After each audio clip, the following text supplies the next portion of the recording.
Hello friends, welcome to இது என் சமையல். இப்போ வந்து பார்த்தீங்கன்னா, நான் வந்தது கடையிலேருந்து வந்தது ஒரு 8:35க்கு தான் வந்தேன்.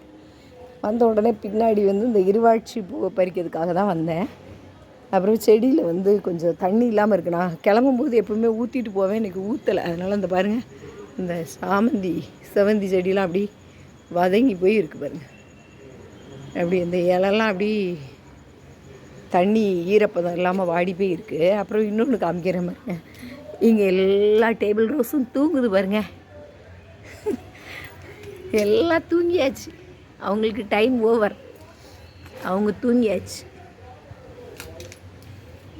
காலையில் பார்த்திங்கன்னா நல்லா அழகாக விரிஞ்சு போய் இருக்குல்ல, இப்போ எல்லாம் தூங்குது பாருங்க. எவ்வளோ ஒரு இயற்கையின் படைப்பு, எவ்வளோ அற்புதமானது இல்லை? கடவுள் இவ்வளோ அற்புதமாக படைச்சிருக்காரு பாருங்க.